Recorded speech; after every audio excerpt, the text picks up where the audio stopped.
Akala ko, posting lang sa social media manager. Shit!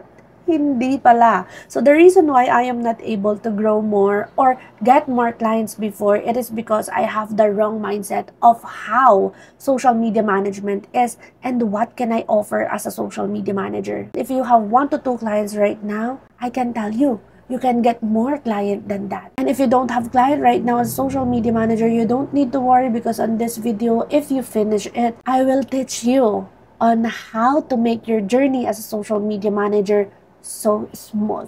Because on this video, I'm going to share with you everything proven and tested setup that I have experienced, I have tried myself, and also building a new setup that I know you will enjoy as a social media manager. Because a lot of people asking me, Shara, paano ba naman na-handle yan? Content creator ka, nag-YouTube ka, you have many clients, 10 pataas, and right now I have 13 clients as of the moment.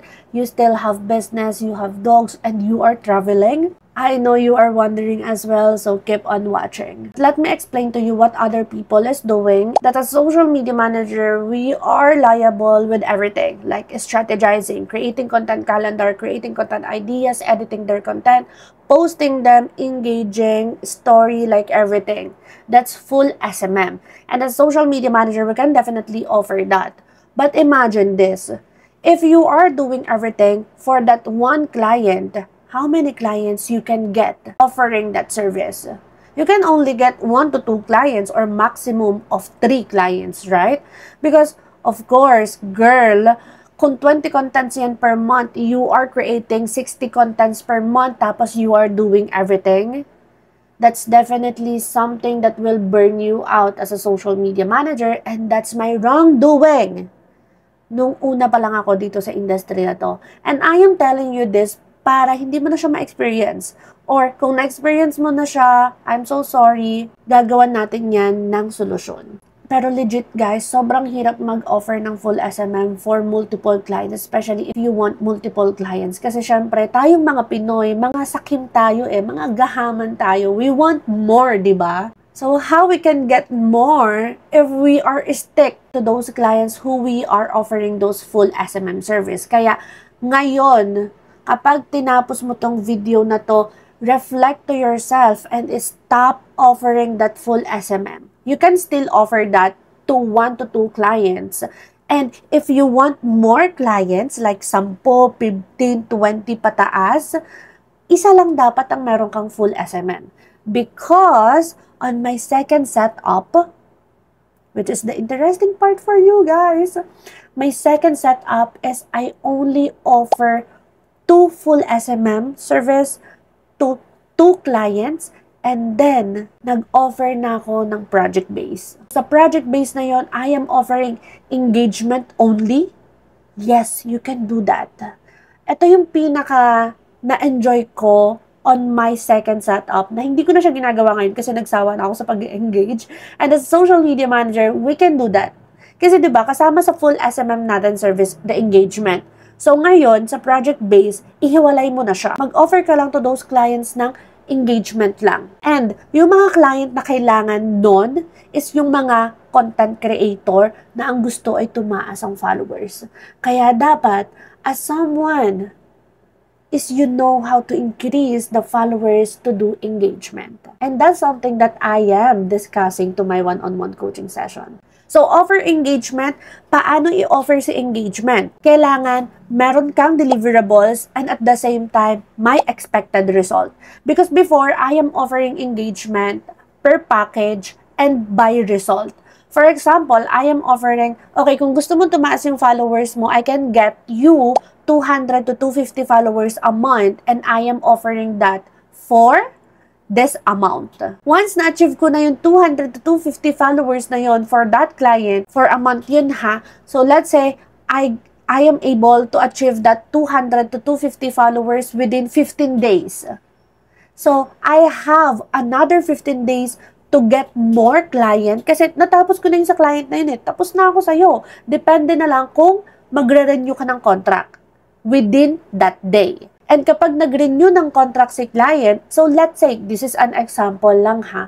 Let's say you are offering that engagement service for $200 per month. Tapos meron na silang 200 to 50 followers. And natapos mo yung 200 to 250 followers na yun within 15 days. Tapos nag-renew pa si client ng contract ng, Shara, gusto ko pa ng 200 to 250 followers.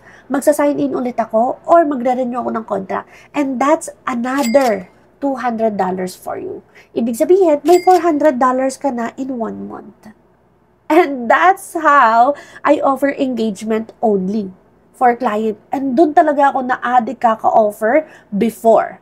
Kaya, my income increases, my client increase din. Because I know how it works now. Kasi madali na sa akin magpataas ng followers by engagement only. And by doing engagement, wala siyang bots ha. Hindi na bibili yung followers. So engage lang ako ng engage. I don't know how many hours I am engaging per day. As long as I am satisfied with the result and nakaka-receive ako ng followers within that day, doon pa lang ako nag-i-stop ng engagement. And sobrang posible na maka-receive yung client mo ng 200 followers within 15 days. Proven and tested na yan. And hindi ka maniwala, ayan, feedback ng client ko. And ito yung case study ko sa kanya. Yan. Kung hindi ka pa din naniniwala, stop watching this video. But if you are someone who believe and trust me with my process, continue watching this video because on this third setup, it is about content creation. And yes, you can definitely offer content creation alone without doing strategizing, without doing ideation, without doing engagement, lahat posting, sina client ng bahala dyan. Ikaw, taga-edit ka lang. They will provide content ideas. You will just do the editing sa Canva, sa CapCut. Sila na din ang bahala sa text on screen. Sila na din ang bahala sa audio. Ikaw na lang ang magko-compile sa CapCut. And yes, that is also something na in-offer ko. Sobrang na-addict talaga ako before kaka-onboard ng client. That's why I am able to handle 25 clients. And if you want to learn more about that, kinuwento ko siya dito sa video na to. But going back, yes, posible po na ikaw lang ang magko-compile, ikaw lang ang mag-edit, ikaw lang ang maglalagay ng colors. May ganong client. And maybe your question now, Shara, saan ako makakahanap ng ganong client? Based on my experience, this is just based on my experience, but feel free to explore other platform. I use Upwork. Upwork only. I-search nyo lang dyan content creation at makakakita na kayo ng madaming jobs na ikaw lang ang mag-create at mag-edit ng content, sila nang bahala sa content ideas. Tapos, may mga times na, eto, the next project base that you can offer only is scheduling. Pinakamadali. And yes, binabayaran tayo sa pag-i-schedule lang post. Because, those business owners, they are so busy to do that. Na sa sobrang simple lang, pag-i-schedule lang, pagpo-post lang, hindi pa nila magawa. And, we are being paid to do that as well. You just need to find the right audience for you. And yes, nakakakuha ako dito sa Upwork. Dati, apply lang talaga ako ng apply dyan hanggang sa nakakuha ako ng engagement only lang na client. And then, yung client na yun na nakuha ko dito sa Upwork, siya na talaga yung nag-bring in sa akin ng client to the point na sa content creation, engagement, siya lang yung refer sa akin. Kaya, prosper that client retention para ma-refer ka din sa mga kaibigan niya, sa mga colleagues niya. Kasi, that is very important part, strategy if you want to get more clients. And other than the Upwork, I have social media din. Doon ko iniinggit yung mga potential client ko na, hi, I have created 20 content for a month for this client, blah, blah, blah, and ito to yung content niya, ganito, ganyan. So, inggitin mo sila by the result na you don't need to create your own content because you have me, something like that. And that's so effective because I got a lot of client in my social media accounts. And ngayon, alam ko, the question is, Shara, paano naman natin i-offer yung content creation lang? Create an a la carte services that you are charging $20 per one reel, that you are charging $10 for one carousel, maximum of 10 slides, something like that. So, depende na lang sa preference mo or kung magkano ang gusto mong ma-receive per project. Because most of the client who are asking your packages or who are asking your rate, it's very easy for us to send over those a la carte services, especially if they are looking for a specific package or services that you are offering. And another project base that you can offer, hindi pa tayo tapos, is the reel covers. Yes, Some of the client, hindi sila marunong mag-create ng reel covers. Kaya, as a social media manager or someone who knows the drill, we can definitely offer reel covers alone. Yung mga feed plan, yon, pwede natin siyang i-offer na aayusin ko yung feed mo, ako nang gagawa ng reel covers mo para naman maganda at professional siya tingnan. Kasama yan sa a la carte services. And you guys, I am just giving you an ideas what you can offer as a social media manager, so you don't need to always offer full SMM para naman walang commitment to those clients. And to tell you honestly, offering those project-based services, that leads me to be expert in each one of them. Naging expert ako sa engagement, naging expert ako sa feed planning, naging expert ako sa content creation because I offered that service alone. Parang, pag-create pa lang ng reels, sobrang dali na sa akin. Pag-edit pa lang ng feed plan, sobrang dali na din sa akin. And also the engagement, easy-peasy na lang din talaga siya. That even my client is wondering, ikaw lang ang nakakagawa niyan kasi nag-hire na ako ng something like that. And syempre, hearing those words and doing those things, that will build our confidence to charge more because we bring value to those clients. Kaya we are someone who's valuable now because we know our true value and we know what we can do to those clients. To conclude on this second setup, we can definitely offer engagement only, content creation only, scheduling only, reel covers or feed planning. We can also offer content ideas or content calendar lang. And also, we can definitely offer strategies lang. Pwedeng-pwede siya. And these are the services that you can offer in a project basis. So feel free to offer that or get a client offering those services and you will now have multiple income as a social media manager. And that's my second setup. At hindi pa tayo tapos. Kasi I know you are wondering, na Shara, paano naman kapag biglang nawala yung mga client na yan? Because wala tayong commitment and project-based lang yon. And yes, sobrang daling mawala ng mga client na yan. So meaning, kapag nawala sila, mawawalan ka na din ng income. And the question is, Shara, paano naman kapag nawala yung mga yan? Eh, wala na akong income, saan naman ako kukuha? Paano naman natin masusure na meron pa din tayong income continuously? And this, my third setup that I'm going to share with you, is I know that you will like it. It is a mix of our first setup and the second setup. So meaning, get a client na one full SMM and get a project-based client. So, bakit Shara natin pagsasamahin yun? Pwede ba yun? Of course, pwedeng-pwede. Just doing this for 2 years and almost 3 years now, walang client ang nag-aalala na madami kang client, baka hindi mo na ako maasikaso. No, walang client na ganon. Because they know at the first place that I have lots of client. Dahil nakikita nila ako sa social media or nakikita nila sa portfolio ko. And also, ina-explain ko yun sa kanila during the discovery call. May mga client na nagtatanong na, ilan yung clients mo right now? Okay, I have one full SMM and I have project-based na kayang-kaya kong gawin ng ganito-ganyan in one sitting. And kailangan talaga maging confident ka. Because if you are not confident telling that, they will definitely doubt you that you can't do job for them because you have other clients. Kailangan kasi na maparating mo sa kanila that you are experienced enough that you can do everything in one sitting. So, paano naman nagwo-work yung mix setup ng full SMM at saka ng project-based? Bakit kailangan ng ganon? Si full SMM kasi, matik meron ka ng income in a month. Having one full SMM or even 2 full SMM, so for example, you are charging them $600 per month, okay na yon. Meron ka ng $1-2 per month na automatic. And then, additional na lang yung mga project-based na yun. So, kung mawala man si project-based, at least you still have those 1 to 2 full SMM na $1,200 per month. Kaso, the question is, Shara, kaya ko ba yun? Kaya mo yun, kakayanin mo yun kung gusto mo talaga ng income. Kasi, wala kang choice but to do that. And that's the best setup that I have experienced and still experiencing because that's my current setup right now. I have one full SMM and then project-based na silang lahat. And yun talaga yung nagwo-work sa akin as of the moment. Dahil I can do more other than being a social media manager. I can handle my business, I can travel whenever I want dahil once tapos na ako dun sa project base ng lahat ng yon, I can enjoy life.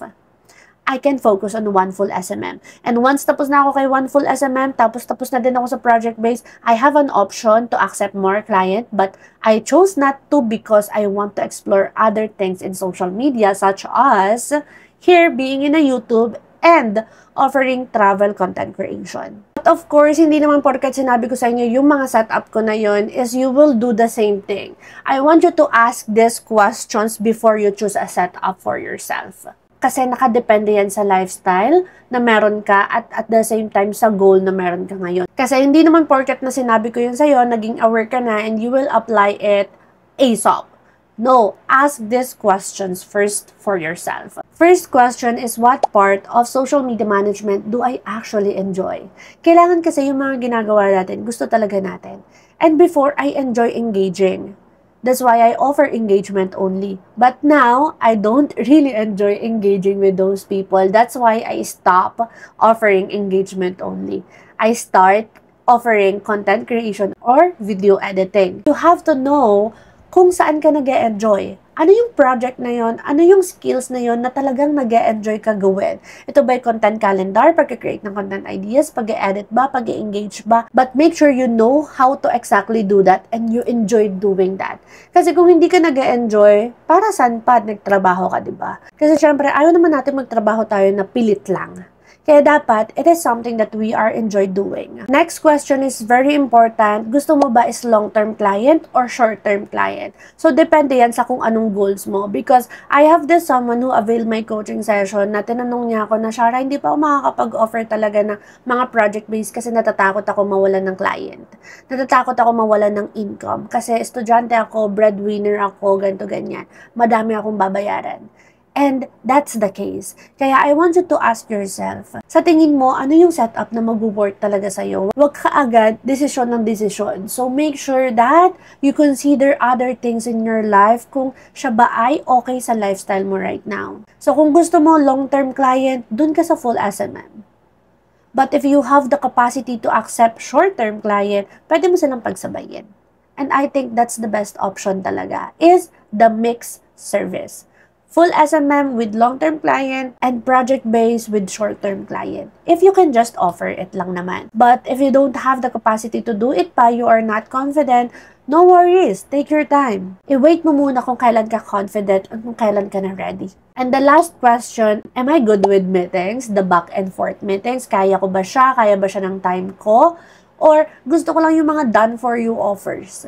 Kasi if gusto mo ng mga meeting, mga full SMM, dapat nagmi-meeting yan. Para align yung client at align ka sa mga ginagawa nyo sa social media nyo. Ako naman, I have full SMM client pero we are doing meeting like 1 to 2 times a month. Minsan nga wala pa kasi nga super nonchalant yung client na full SMM na yun. So, depende naman sa client mo. Then, I have experience din na client na we are doing meeting weekly, which is, that drains me out. Kaya, umalis na ako dun sa client na yun. Kasi I am not really comfortable with the meeting. I want meetings but maybe 1 times a month lang. If you want a done-for-you offer, so do project-based. Kasi syempre, alam na nila kung ano yung makukuha nila sa'yo. Like, okay, I want to avail your package na 15 contents lang per month. And ayun, give it to them and that's it. Tapos na. 'Di ba? Walang commitment, walang meeting, transactional lang unless you want to build a relationship with your client to make it long term. Actually, in social media management, you don't need to offer 5 services like funnel designing, website designing, social media management. Kaya yung iba nagtataka, Shara, nasa organic social media management ka pa din ba? Ko, oo, bakit? Anong mali? Kasi there's a lot to offer here in social media. It's just that we don't know how to offer it lang. And I can say that I am enjoying everything that I'm doing as a social media manager kasi there's still a lot of things na hindi ko pa natatry being a social media manager. Nasa organic pa lang tayo ha. What if pumunta tayo sa paid, diba? Organic pa lang ang dami ng pwedeng i-offer. Kaya you don't need to offer 5 services, 5 industry to be successful. You just need to be successful in one service and offer it to different client in different setup. Because doing that, you can build a consistent income and a flexible lifestyle, which we all want. And of course, I really want to connect with you guys. That's why I have created this form anonymously. Feel free naman kayong mag-fill out dyan. I-fill out nyo yan. I just want to connect with you. How are you? Paano kita matutulungan? At ano yung mga content na gusto mo? Fill out and I will link it below and I will see you on my next video.